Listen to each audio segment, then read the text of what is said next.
How do you keep your marriage strong among the midst of all the chaos, busyness, noise of this life?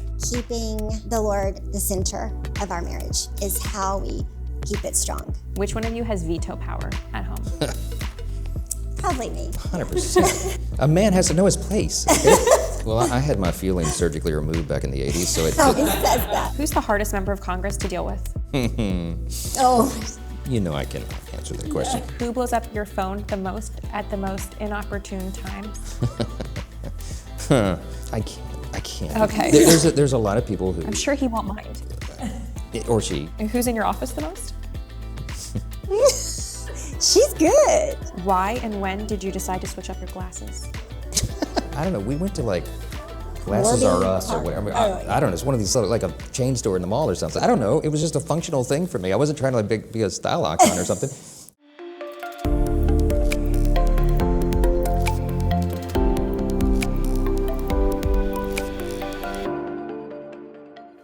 Hi, everyone, and welcome to this week's episode of the Katie Miller Podcast. Please remember to like, follow, subscribe, and share. We are joined today by two very exciting guests. It's our first joint interview. Really? Yes. You asked if I'd interviewed any men. This is our first joint interview. Wow. With the Speaker of the House, Mike Johnson, and his lovely wife, Kelly. Thank you so much for being here. Thank you. Thanks for having us. Thanks for being here, by the way. The Thank you for having me. ceremonial room in the Capitol. Admit it, is this the coolest place you've done an interview? It is really cool. Okay, all right, good. It's high up on the rankings, though. Like, you can't knock the White House. True. There's that. Or Cowboy Stadium. Okay, all right. Wow. Never Okay. mind. But the House is a very prestigious institution. Yes. One you govern very well, sir. We're trying to defend that, yes. But normally, I would say most people are so excited to interview you, and you are the star of the show. But today, it's all Kelly. Of course. So with that, you essentially went from being a regular member from just a district in Louisiana to being speaker practically overnight. What was that adjustment like for your family, like flying up here when he was getting sworn in, right? If you go back in time, it all felt very rushed and not Yes. something I don't believe you guys prepared for. Oh no, not at all. In fact, it was such a surprise that I wasn't even here for it. As I told him, I said, we don't know what's going to happen. I mean, we've already seen what's already happened, and so I'm not going to come up there. And then, so I missed it. But our lives changed overnight, and we were not prepared for it. But we've just been taking it one day at a time, and we are adjusting finally. We are finally getting used to it. How did you prepare your children to kind of go from being just one of many members of Congress to being the speaker and all the media scrutiny that comes with it? Well, we have some great kids. I credit this lady here for that. They range in ages now 24 to 15, just turned 15. Yes. And they're accustomed to this because we had been in Congress for 6.5 years when I became speaker, and I served in the state legislature for about a year or so before that. So they were sort of part of our lives, but I don't think any of us fully realized how much life was going to change in making the transition from sort of rank and file member to speaker, and it's an all-encompassing, literal 24 hours, 7-day-a-week assignment. And so it takes a whole family sort of buy-in for that. And we had never made a decision to run for office or do anything until we were serious about this. We pray about it together as a family, and everybody felt like they were a part of it. And so our kids have been kind of raised with this ethos that, we're in public service, we have a duty, and everybody feels that. And now as they're getting to be young adults and starting their careers, you can see that reflected. I mean, our two oldest kids are our daughters. They both work on Capitol Hill now. One's a lawyer for the Oversight Committee, and one works for the Judiciary Committee. On immigration and stuff, which is near and dear to your family. And then our oldest son's at the Naval Academy. He wants to go serve his country. He wants to be a SEAL. And then our 15-year-old is in freshman in high school, and you think about his future. So it's sort of in the family blood now. Do they live with you? We just have one left at home, just our 15-year-old. But they're close. They're all close. But one of our daughters, the one that's not yet married, is living with us temporarily here. Yes, temporarily, yes. Just south of Capitol Hill. So it's fun. We have the whole family together. We sort of reassembled the Johnson family on literally on Capitol Hill, which is something we never could have imagined or done, because before I became speaker, I was one of the members that went back and forth, every weekend, every non-session day. So it's been a big adjustment in every way. Yeah, right? we came in, he was elected, I guess, 2017, and we stayed back in Louisiana, and I was raising the kids, and he was just going back and forth, and it was not easy because he had to be away so much. But when he was elected speaker, I think we were at home that first year and realized that it just couldn't be done because we never saw him. Our son never was able to see him. So that's when we decided to also have a little place up here so we could be together as a family. What's easier, being here as a family and being speaker, or having him travel back and forth and just be a member of Congress? Oh, travel back and forth and be a member of Congress, no doubt, was much easier. And that was not easy. That was difficult. Well, the way that the modern speakership has evolved, it is such an all-encompassing role, because you're in charge of not just the policy and legislative side, but it's the fundraising, the politics, the member management, all the various aspects. And it is somebody asked me the other day, we were accused when we were out of session, when the Democrats closed the government down a couple weeks ago. Hakeem Jeffries is the Democrat leader in the House, and he was out saying, the Speaker Johnson put the House on vacation. And I thought it was laughable. And I was on Fox News Sunday last weekend, and Shannon Bream asked about that. I said, that's fine. I haven't had a vacation day in 2 years. I haven't been off in 2 years, literally. So it really does. Christmas Day. Maybe Christmas Day, but even then, last Christmas, I'm taking calls from members with their drama. So that's part of it. We accept the responsibility. It's first season of life. It's not forever, but it takes everything out of whomever serves in a position, and by extension, their family. So we're blessed to have a close-knit group. It's a team effort for sure, and you have to feel called to it together, no doubt. And it's a true honor, though. It is difficult, but it is an honor to serve our country.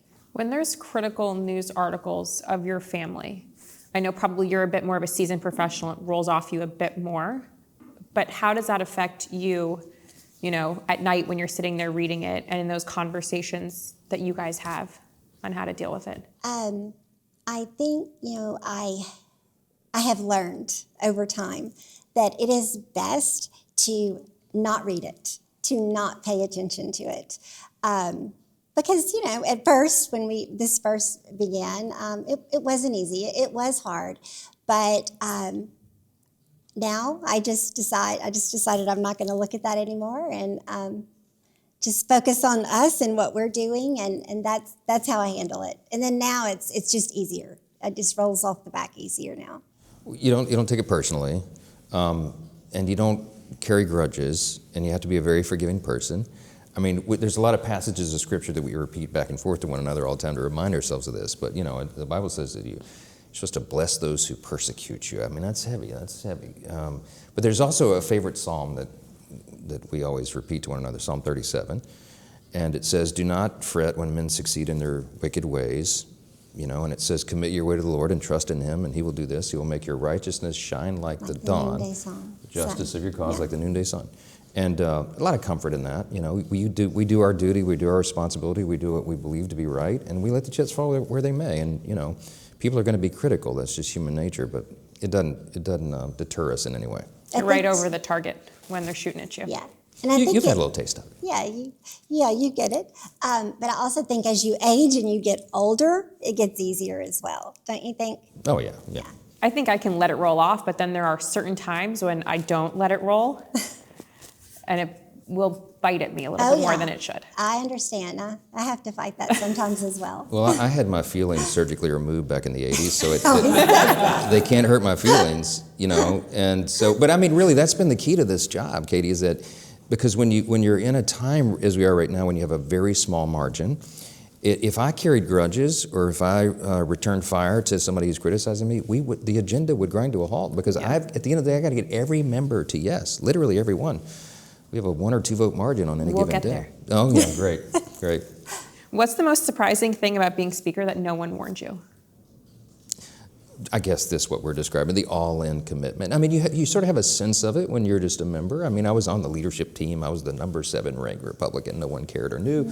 But I watched it sort of from that distance, but no one fully appreciates, and we didn't until they handed me that gavel. In fact, Patrick McHenry was the interim speaker for that 3 weeks of turmoil, and when we didn't have a Speaker of the House and we couldn't convene the House. And after I was elected, he handed me the gavel and he said, you know, when I hand you this gavel, your life's never going to be the same again. And I went, ha, ha, ha, ha. We had no idea. We had no idea, but that's the most surprising. What's the most annoying part about being Speaker? Probably no downtime. Yeah. Hardly any downtime. For me, just... No, that's right. I mean, even when you think the work of the day is done and you put the phone down, I mean, this would be 11:30 at night. Ring, ring, what? Another crisis, you know. I mean, you're sort of like a firefighter in a way. You have to put out fires every hour. So when you became Speaker, you got a security detail. When's the last time you've gone to CVS, a grocery store? Very seldom. Yes. Because it's such an ordeal, you know. And when we're back home in Louisiana, I think we're the only motorcade in all of North Louisiana, you know. Oh, for sure. So you're not subtle.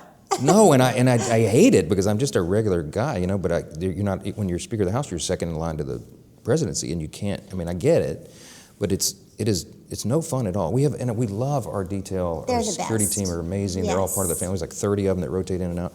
But it's a 3 suburban motorcade right now with a tactical unit and a police car in front. I mean, it's like I got to go to Home Depot and buy a hammer. Oh boy, oh my gosh, you know. So it's like this big thing. They pull up and and everybody's got and you go in and of course everybody, you're not conspicuous, and so it's a big thing and it just doesn't really make it worth it. And that's the sad part is you give up a big part of your life, Yeah.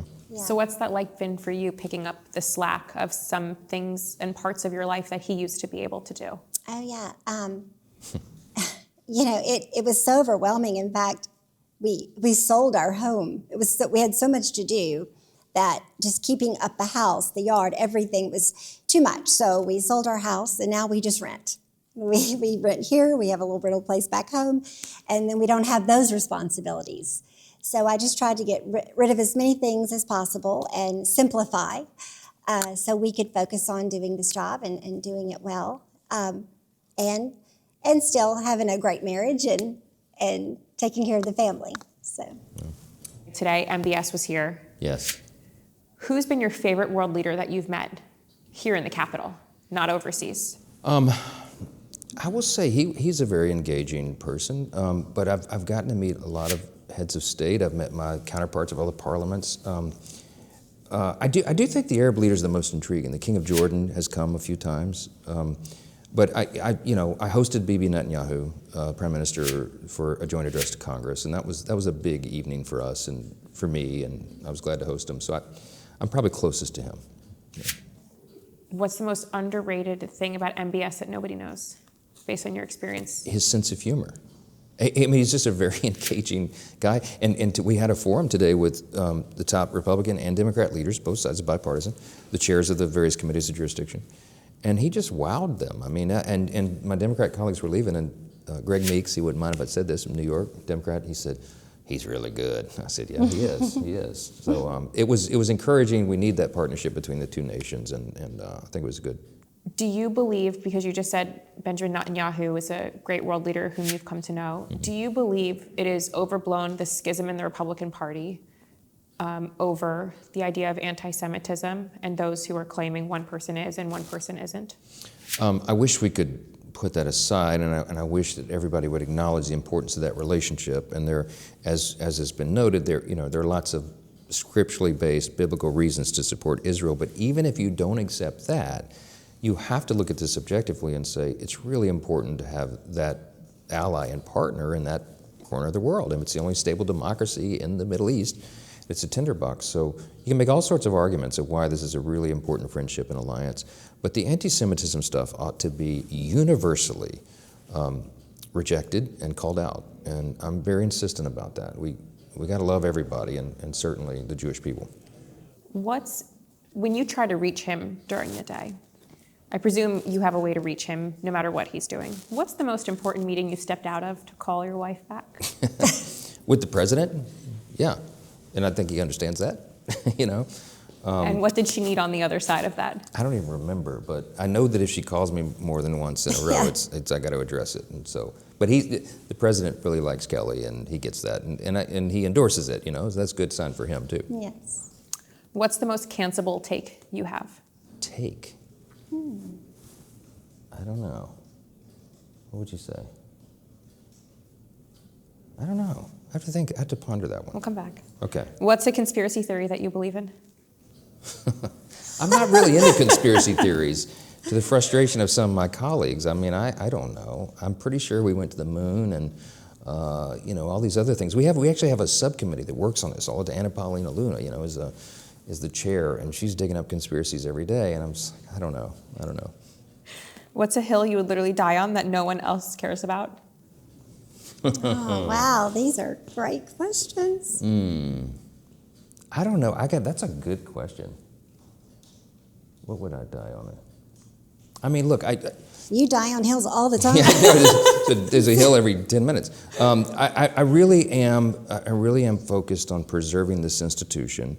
I'm convinced that we have the greatest, you know, experiment in self-governance in the world history and the greatest nation in the history of the world, and a lot of it is dependent upon the foundational principles that make all this work. And so I think those are things that are worth fighting for, and increasingly a lot of people are ready to reject and move on from those things, but it's something I take very seriously. What's your daily routine like as a family? It varies, right?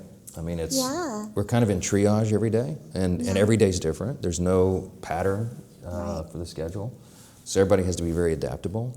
I will say though, he takes our son to school, and so that kind of starts the day. And he and our youngest get some good quality time together on the way to school, which has been really nice because we didn't have that when we were back in Louisiana. Of course, it's in a motorcade, so I have to drop him off a block away from school because he gets embarrassed. Yes. Yes. He doesn't want that much attention drawn to him. When the kids were growing up, I presume you were home for dinner?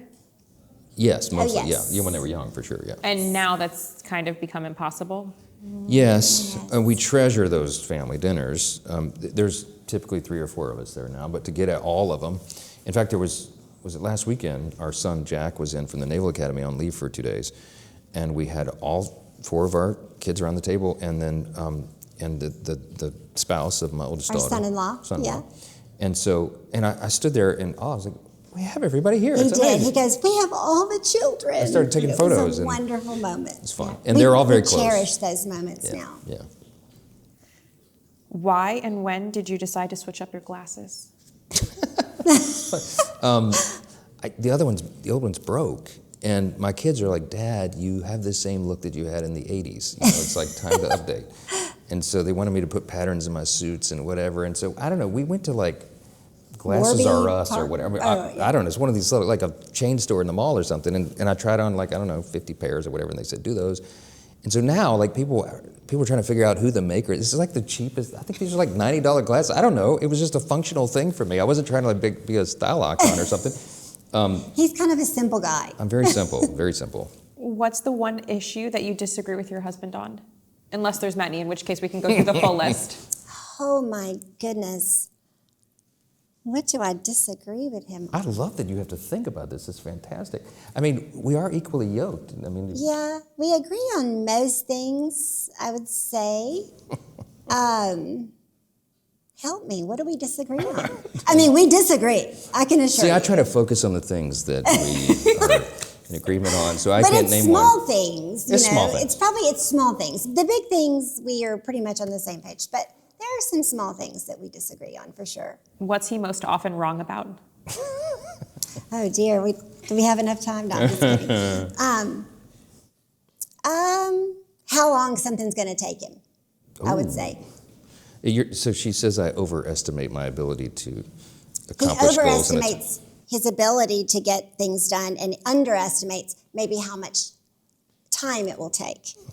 So he says, I should be able to do this in 30 minutes, and then here we are 2 hours later. It's like, yeah, no, I don't think so. Yeah, but I got the big, beautiful bill done a few days He earlier did, than he my did, target he deadline. did, So there's he that. There's that. What's the one tactic you use with members of Congress to vote for something that you've also successfully used with your kids? It's actually the same principle. I mean, I try to meet people where they're at, we have this joke that I'm not really a Speaker of the House, I'm really like a mental health counselor.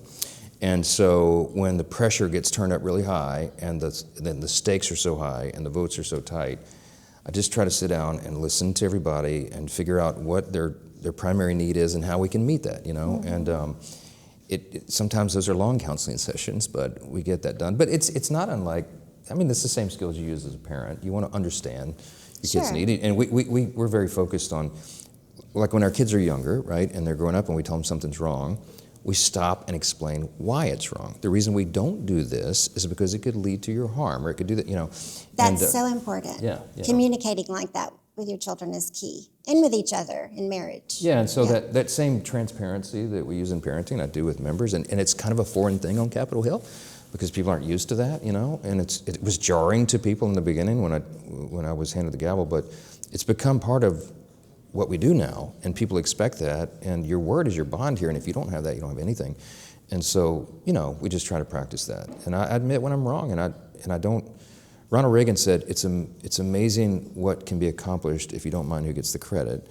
And I want everybody to be at their highest and best use, and to everybody to be successful, and that's just kind of the way we operate, and it's what's needed in a time like this. We've talked a lot about how your family has changed since before you became Speaker and after. Yeah. What do you miss about that time frame? I would say even before you were an elected member to present day, I think for both of you, because I think it'll be a different answer. I miss all of us being at home together more.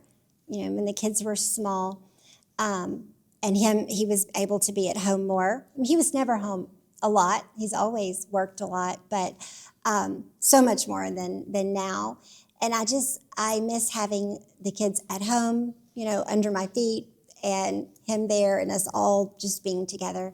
Because it truly does fly by. I know, everybody says that, enjoy every second, it goes so fast. But it's true. I feel like just yesterday, our kids were your kids' sizes, And so, yeah, I would say that's what I miss the most. Now we're in that phase where we're waiting on grandkids, right? So because our girls are in their, early mid-20s, one's married.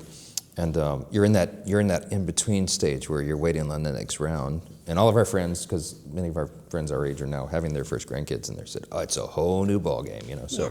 But we're not in a rush. No, we're not in a rush. We have enough on our plate right now. One person sounds like he's in a rush. Yeah. It'll be fun season of life. What's one unexpected perk for your family that has since come with the job? I would say there's not a lot of perks. It's really not. People think that there are. The Speaker's balcony? Yeah, we love the Speaker's balcony. That's one. Yeah, that's a perk. It's the most beautiful view. It looks down the National Mall. When people come and visit, dignitaries, celebrities, everybody comes to take a photo out there. And it's like our balcony right now, on loan to us, of course. But we've had the family assembled out there. The night that we were elected Speaker, we brought the family. We ate sandwiches on the balcony of the Speakers, and it's just so surreal to think of the history of the place and what it means. It is, truly. But they're the little things like that you really appreciate. Yes.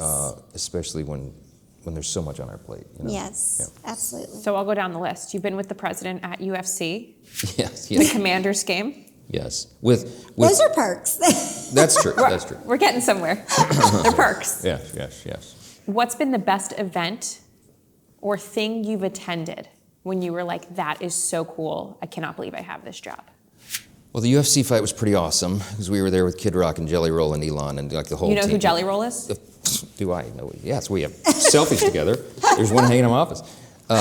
No, he's actually a really cool guy. I really like him. But I've been able to go with the president to a lot of cool stuff, and we did the national championship. Okay, LSU. The greatest college team of all time was 2019 national championship team, Joe Burrow. Yeah, that's an objective truth, okay? This is the moment for I'm a double LSU alum, and we beat Alabama at home that season when we were undefeated, and then we went to the Superdome in my home state of Louisiana, and we played the national championship, and I was with the president and the whole thing. And my buddies back home, all my redneck friends and my Cajun friends and everybody, they think that is the greatest thing of all time, that I was with President Trump in the box while we won the national championship.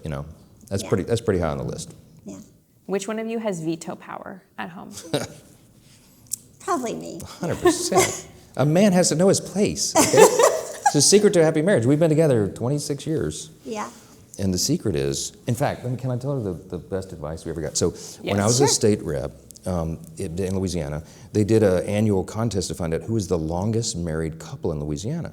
And so it turned out this elderly black couple in my district was the longest married. They'd been married 82 years, okay?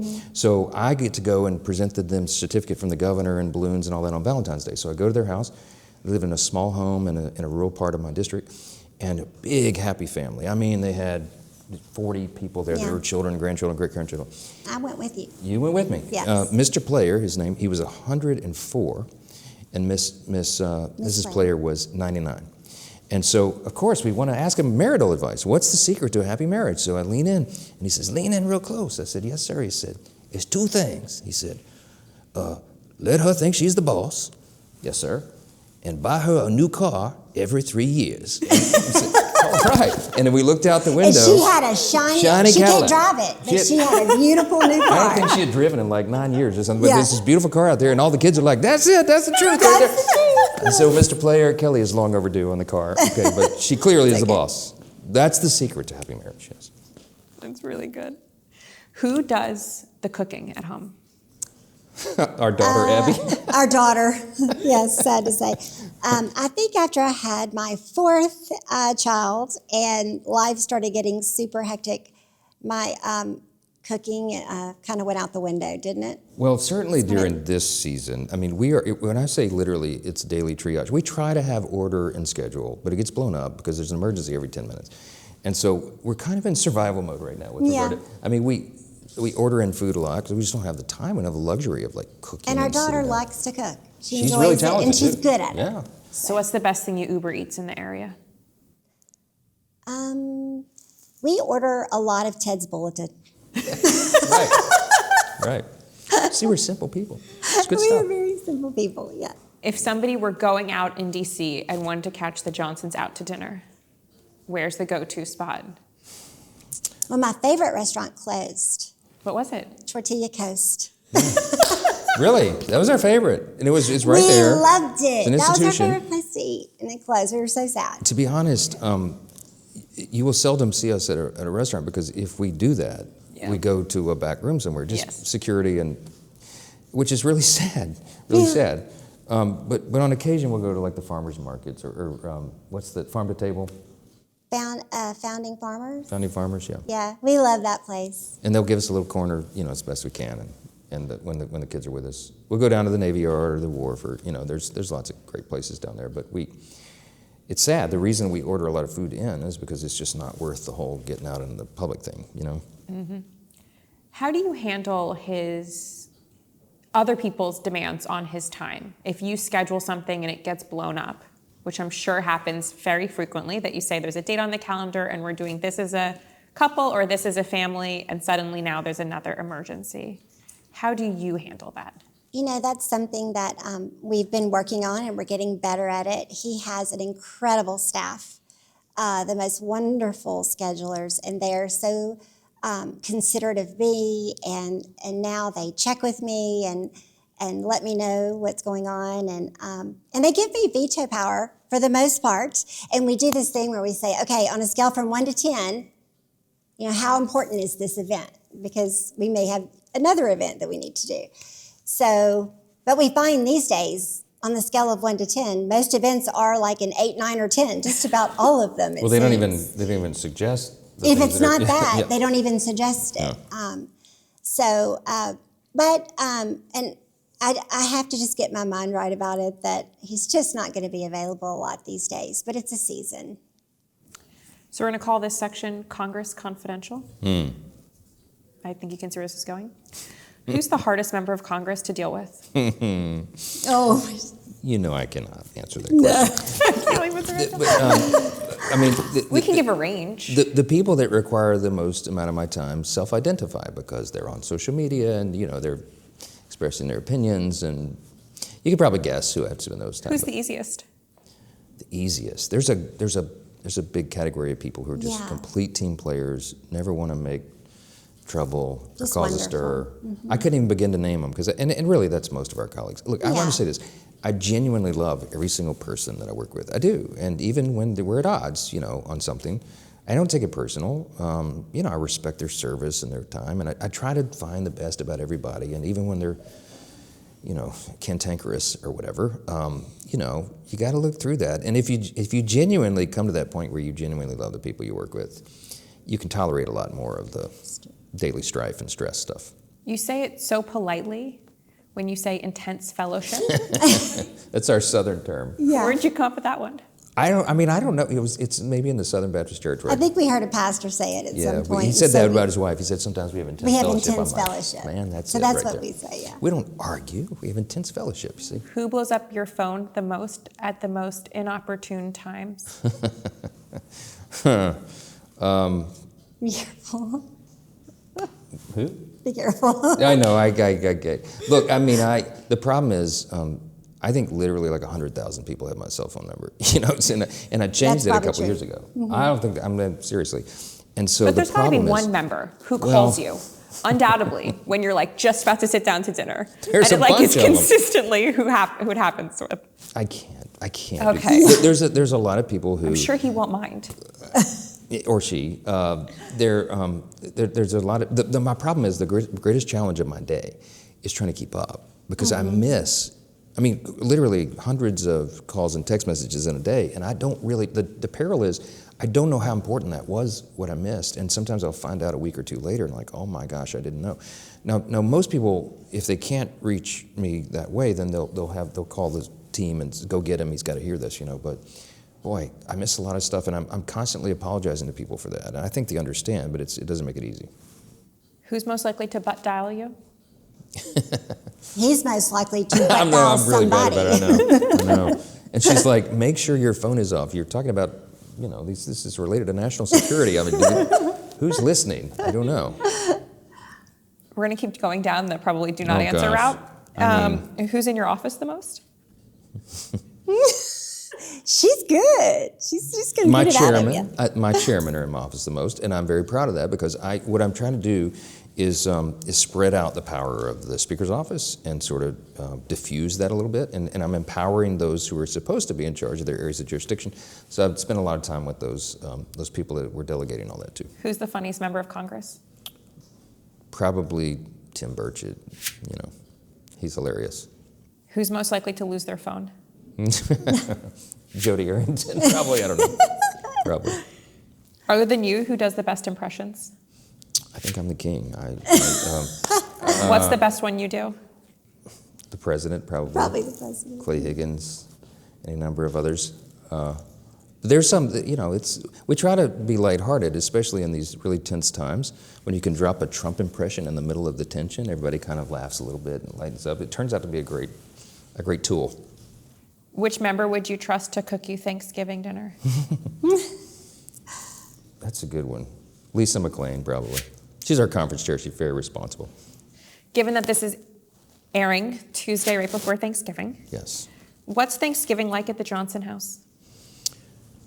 We try, at least until the last 2 years when I became Speaker, we really try to turn everything down and just focus on the family time and be, I think, be real intentional about what it is we're thankful for and the origin of the holiday and what that means. It's a uniquely American holiday. People don't think about that, but we're blessed to be in this nation, to live under this flag and to have these freedoms and liberty and opportunity and security and to recognize, especially on that day, we're so thankful for all that, the bountiful blessings we have, and that they're not to be assumed that we're always going to have them. Freedom's not inherited in the bloodstream, as Reagan said. So you got to fight for it and protect it and pass it along to the next generation. Thanksgiving's a great opportunity to do that.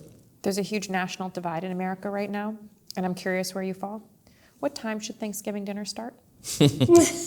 I'm a traditionalist. I don't know, 6 p.m.? What would you say? Well, sort of a moving target with our families. It is, because we have Thanksgiving lunch with his family, and then we go and have dinner with my family. So, and if those are too close, it doesn't work. Because everybody gets stuffed twice. That's right. Another controversial topic. Do you prefer the homemade cranberry sauce or the jelly canned kind? I hate to not play, but I'm not a cranberry sauce guy. It's like the one thing on the table that I just don't indulge in. Almost anything except cranberry sauce, mayonnaise, and bananas. It's true. Yeah. Those are the things he will not eat. And candy corn. Oh, I hate candy corn so Yeah, much. he hates I think it it. should be We agree on outlawed. that one. Yes, yes. If you could only pick one pie to eat on Thanksgiving, which one is it? The chocolate pie at my mom's. Yeah, that's chocolate pie at her mom's, or key lime, which is not traditionally a Thanksgiving Yeah, you know, and key lime, yeah. dish, but we have it, yeah. How do you keep your marriage strong among the midst of all the chaos, busyness, noise of this life? I would say keeping the Lord the center of our marriage is how we keep it strong. And in fact, that's the only way to do this, is through each of us having our own personal walks with Him, with the Lord, and then, of course, as a couple. And then just being deliberate about making time to be together and to talk to one another, to really communicate with each other. And, you know, we're not perfect. We've had hard times that we've had to go through, but we have learned from that. And now in our 50s, we are fine-tuning, aren't we? Fine-tuning everything. Fine-tuning, yes. See, the beauty of a long marriage is that it's the familiarity, you know, and we've, in a sense, grown up together. And so she's my most trusted advisor, and I value that so much. And we think so much alike because we have the same experience set. And she's a very bright lady in her own right. She's a licensed professional counselor. She helps other people get their lives straight. So I'm the guinea pig. You know, she's diagnosed me with everything in the book. And Not really. Not really. Just kidding. But she has great instincts on policy and politics and everything because we come up through this together. And it's a great asset to have a spouse who you can trust like that. You know, so that draws us together in tough times. Do you find that at night when you're dealing with hard issues, you still take the time to discuss it amongst yourselves for clarity?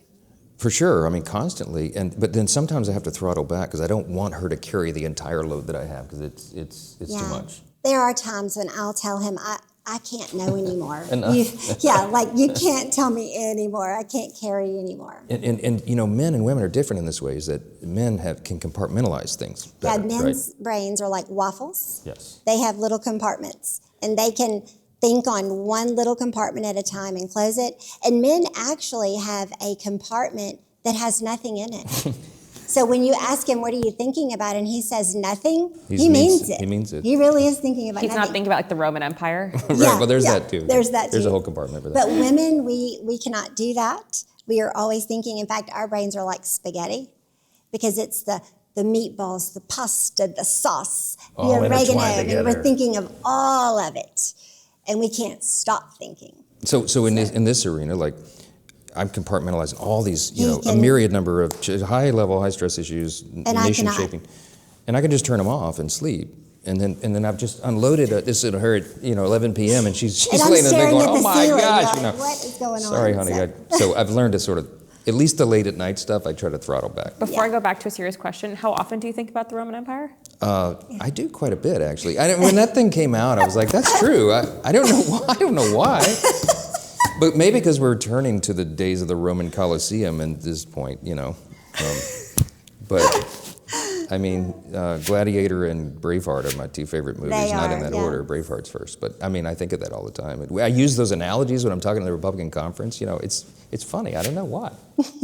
What advice would you give to moms who struggle with a husband who is working a ton, traveling a ton, and still carrying the burden of raising and being the primary parent at home? I would say take it one day at a time. That's the most important. I would say this is a common saying, but truly don't sweat the small stuff because it is going to fly by. I mean, you only get about 18 years with those babies at home. And it's just not worth all the small stuff, worrying about it. Try to enjoy them, invest in them, love them.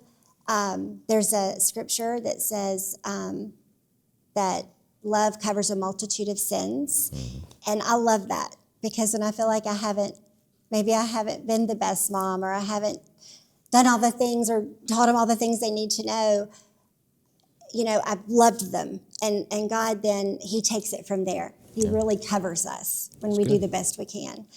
But if your husband is gone a lot, I would say have fun with the kids, enjoy them, invest in them, and then invest in yourself. Take care of yourself. Do something for yourself, whether it's exercising or going out with your friends, or possibly if you want to work, or have a little part-time job, something that that keeps you going and gives you something of your own. She's taught me a lot about margin and balance, which are two words that I did not understand until she started to teach me. Boundaries and balance. Boundaries, and margin. yes, both, and balance, all of it. And that's really important because you have to stay healthy so that you can serve everybody else. So it's a very liberating thought. Love covers over a multitude of sins. And the liberating thought for me is what John Quincy Adams said. Duty is ours, results are God's. So it's a very liberating way to live. You do your best, you try to be faithful and the best that you can in your flawed way. And then it's a very comforting thought to know that we are not the sovereign. God's in control, and ultimately His will is going to be done. So we just want to try to work our way into that as best we can. In the age in which there are many, I would say it's going down now, but for a while there was an increasing prevalence among kids who became transgender and entered into a phase of what I will call mental illness for a multitude of reasons. How did you raise children that I will say are successful, well-adjusted, share your morals and values? Because I think raising 3 small children now, right, that's my greatest fear, is how do I raise them to be the adults I want them to be? Yes. And so I turn that over to you as a mom of 4 children who has done it successfully. That's a great question. I think, just good quality time, talking to them, communicating to them, explaining things to them, because they can understand more than you know. And so explaining things and taking time with them is just so important, and staying consistent, as much as possible, being consistent with them. Can I share a little bit too? I mean, there was a saying that somebody taught us when we were a young couple. I think we went to a marriage conference or something, and somebody said, what we tolerate in moderation, our children excuse in excess, right? And so we took that to heart because we started thinking of our own lives, about our friends and people we knew in our lives who, whatever the parents did, the kids had a tendency to take it to the next level, and it could be dangerous for them. And so we decided, before we started having our children, that we wanted to be very intentional about this and set a standard, a family standard, not in some weird ways. We're not fanatics, but we do believe the Bible, and we believe what it teaches, and we try to teach that to the kids, but not just teach them the principle, but teach them the foundation behind it and why it's important for them, as I mentioned. And so, for example, we taught our kids, like, look, if you're going to be a young Christian gentleman or a young lady, you're called to be salt and light to the culture. What does that mean? Let's talk about that. What does it mean to be salt and light? And then we want to be, in our family, we do not want to be thermometers. We want to be thermostats. What does that mean? Well, you don't go into a new environment and take the temp and adapt to it. No, because you stand for something that's unchanging, eternal truth. And so instead of a thermometer, you are a thermostat. You gradually change the atmosphere of the place you're in. If you go to a new school, new setting, new whatever.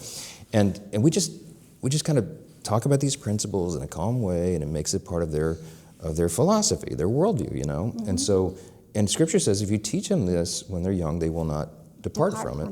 And we've seen that's our story, that's our testimony. Our kids do that. We're not like magic parents. We're asked to go do parenting conferences and marriage conferences and stuff, and we've done all that. But we just tell them it's real simple. Just follow the actual instructions in the book. And to us, I mean, that's the Bible tells you. It has the whole recipe right there. Yes.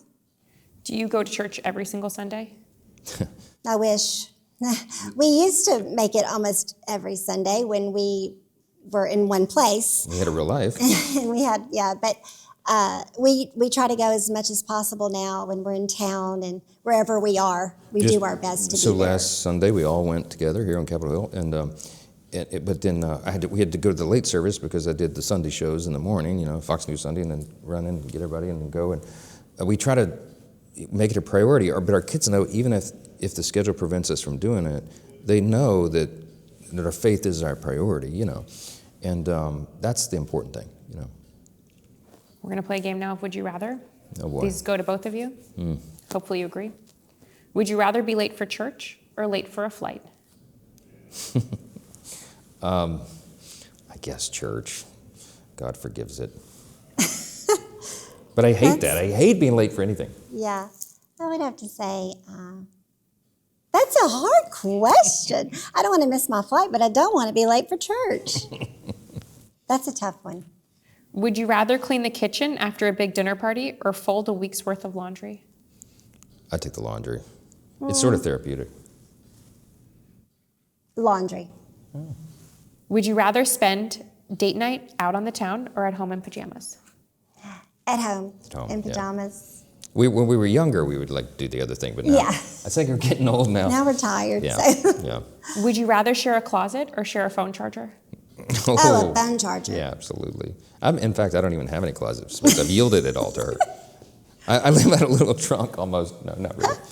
Would you rather lose Wi-Fi for a day or have a broken dishwasher for a week? Oh, probably a broken dishwasher. Yeah, probably so.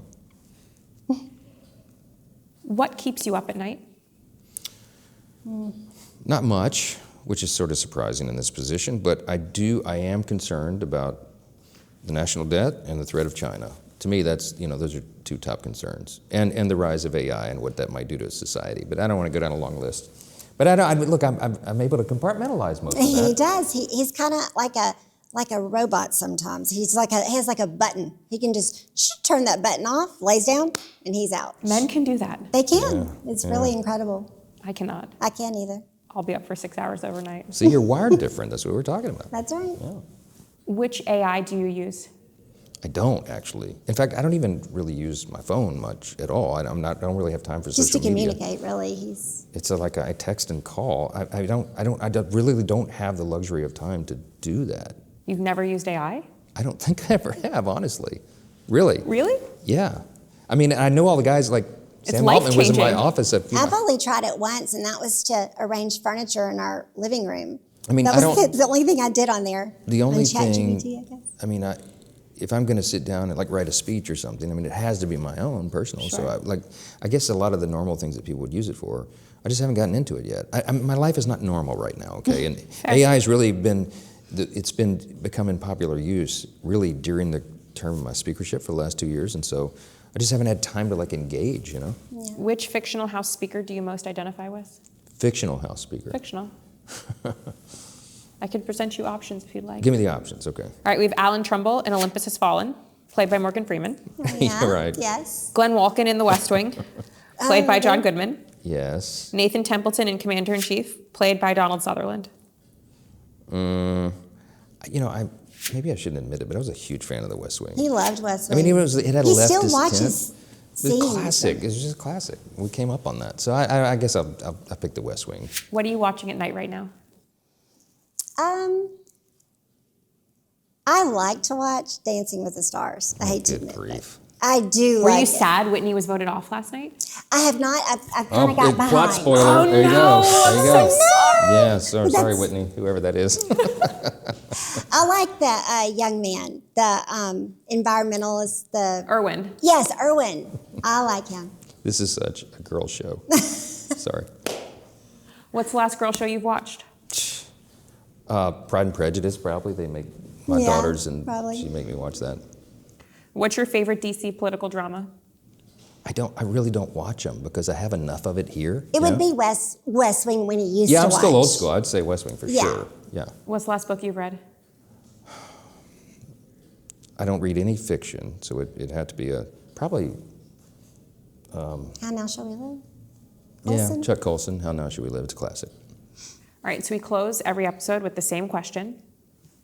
If you could host a dinner party with 3 people, dead or alive, who's sitting at the table and what are you eating? Can we say Jesus? Yeah. Yes, you can, dead or Okay. alive. Okay. But you're Okay. both going to answer separately. Okay. Well, obviously Jesus, and George Washington, and I guess Lincoln. I'm very American-centric, aren't I?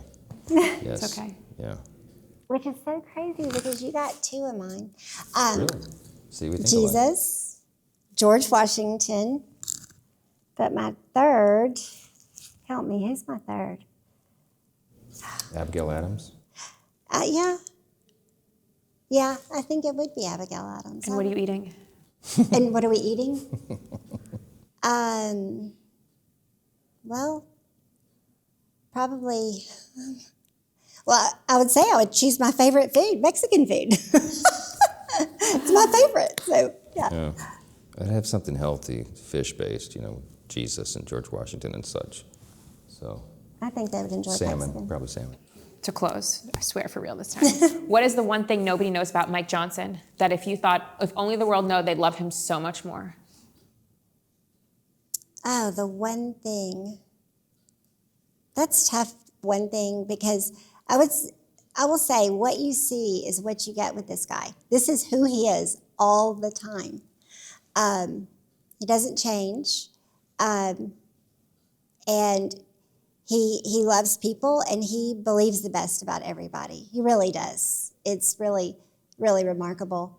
And he's an artist. He doesn't like people to know that, but he is a very talented artist. Like George Bush level artist? Oh, yeah. Oh, yeah. He's very good. He's painted my portrait and the kids' portraits, and they're just beautiful. I just don't have time to do that anymore, sadly. What do you love most about your wife? Everything. She is my dream girl. I married my dream girl. I mean, that's and I fell in love with her like the night I met her, like instantaneously. It took her quite a bit longer to come around to that.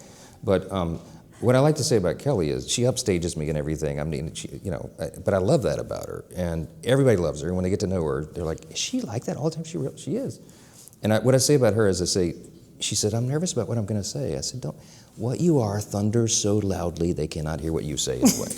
That's so beautiful. It's her way, and she just has that thing. I hope Stephen says that about me. He does.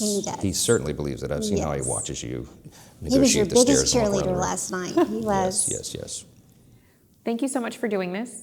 Thank you. Thanks for doing it. Thank you, everyone, for watching this week's episode of the Katie Miller Podcast. Please don't forget to like, follow, subscribe, and share. We're available every Tuesday night at 6 p.m. where you get your podcasts.